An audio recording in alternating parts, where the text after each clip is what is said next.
Hi guys, it's Kathy from High Desert Living. In the 90 days since I arrived here, I've experienced everything from freezing temperatures, driving rain, and 50-mile-per-hour winds, not to mention ultra-low humidity, scary spiders, and huge bugs or beetles I've never seen before. I was going to do a series about things to consider before moving to the high desert, but then I thought, why not just start talking and see where it goes. So first, let's get it straight. What is the high desert? It's semi-arid, arid climate between 2,000 and 6,000 feet in elevation. Certain parts of the Mojave Desert in California, Colorado, east of the Cascades and south of the Blue Mountains in Oregon, and certain parts of Nevada, Arizona, Utah, and New Mexico.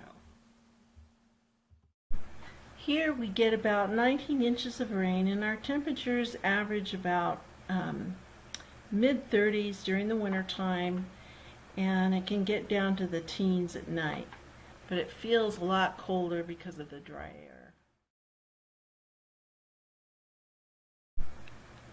It's May now, and it's been in the 80s during the day, but it doesn't feel that hot because the wind is usually blowing. And once the sun sets behind the mountains, it cools down pretty quick. So nights are pretty comfortable and I can sleep.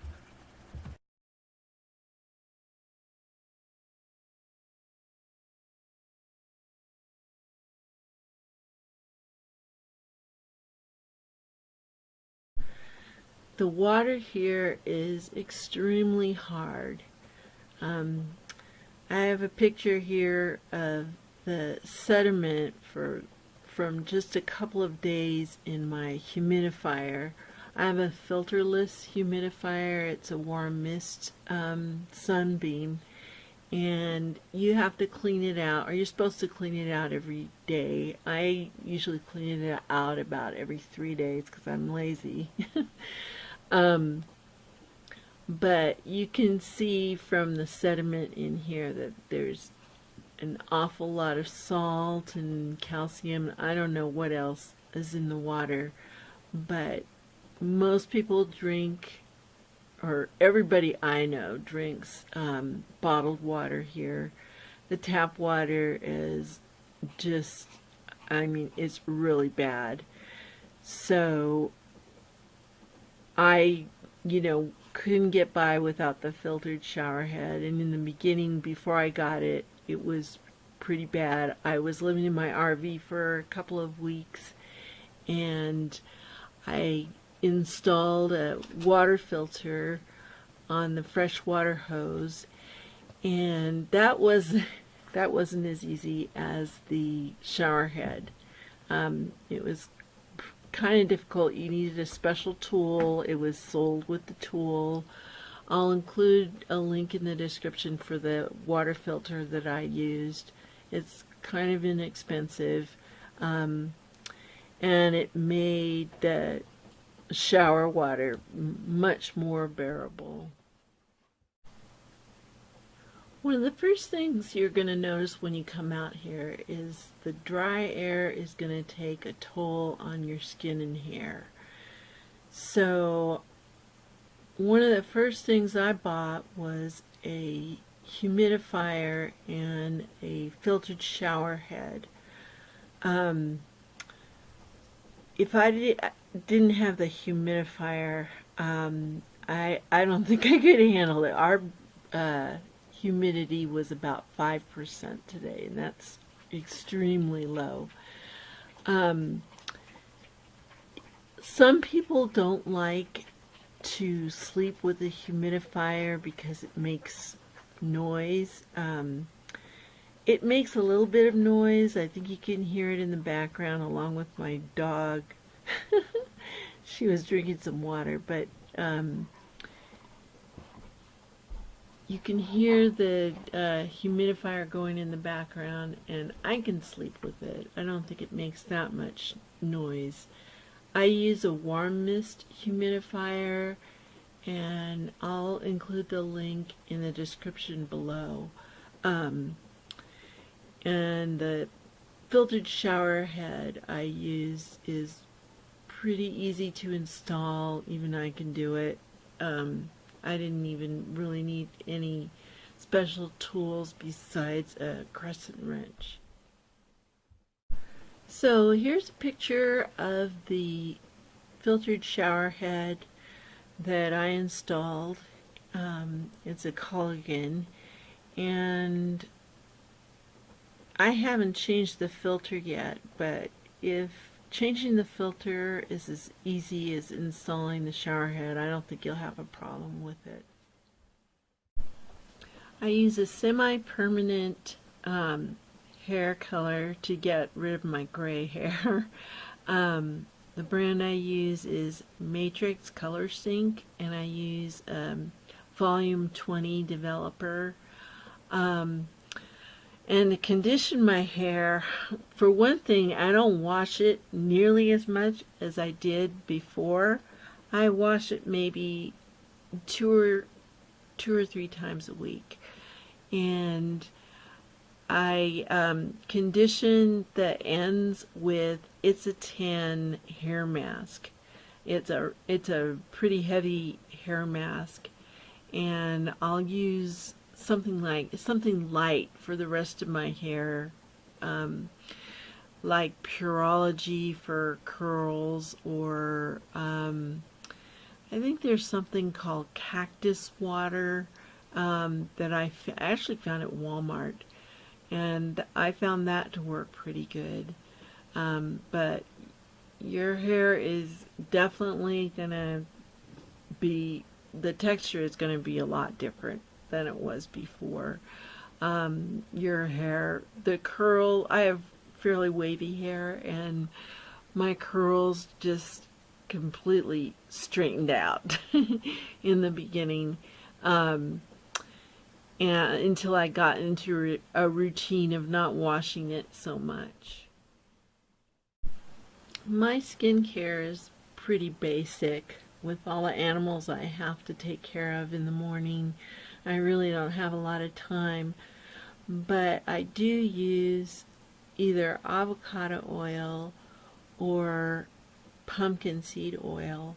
I just get the brand at the grocery store. It's Roland, and it's a really light oil that smells nice. And I also use a propolis balm, and you can usually find it online. My friend makes it, and if you can't find anything that you like online, then let me know. Shoot me a comment, and I'll see if I can hook you up with some of my friend's propolis balm. When I got here in late fall, it was pretty cold and windy, and I was having to work outside a lot with my animals, so my hands were so raw. I've never had such dry hands and skin. So I got some Vaseline and some vinyl gloves, and every time I have to go outside and work, or if I had to do any housework, I would coat my hands with Vaseline and just put the vinyl gloves on, and that seemed to help. It's a good, cheap way of handling really dry skin. Of course, I use a really pretty heavy-duty hand lotion. I was using body butter, but that ran out pretty fast. I found that Original Jergens hand lotion, I mean, it's been out there forever. I remember my mother using it, but it works really good. Just the original scent, I like that. It's like a cherry vanilla scent, and I just buy a huge bottle of it, and I use it constantly, every time I wash my hands, every time I go outside, or, if I'm going to drive somewhere, I bring a bottle of hand lotion with me, or I keep one in the car. So that is what you're really going to notice first. First of all, it's your dry skin. And with the high altitude and lack of oxygen, I noticed right away that my heart was racing and I was feeling really tired, and my blood pressure was really high. So I actually went to the doctor because I was worried about my heart. I thought something was wrong. I knew that with the high altitude I would feel different, but I just didn't think it would last that long. It lasted for a couple of weeks. It was pretty intense, and now it's pretty much leveled out. I still get fatigued, but I'm working a lot, doing a lot of physical work still. So I think that's the reason why. But a lot of people notice even when they travel like to places like Denver, having a hard time sleeping. I remember being in Denver and Boulder on business and having a really I just couldn't sleep because my heart was racing. Of course, I, eventually got to go home, and so it went away pretty quick. But with this, it lasted for several weeks. And I think most people have mentioned that it does last for several weeks. Unless you're used to hiking in the Himalayas or whatever, it can, put a damper on some of your fun. Well, that's about it for today. I hope you found this helpful, and if you like this sort of thing, that you'll click the like button, and up in the right hand corner there's a bell. If you click that, you'll be notified when I post a new video, because I'm planning on covering a lot of other topics about living in the high desert, including how to protect yourself and your animals from the stickers and cacti and the prickly plants and dusty terrain in the high desert, as well as high desert poultry keeping, permaculture, gardening and poor soil, and cooking with desert plants. So stay tuned, and I'll catch you later.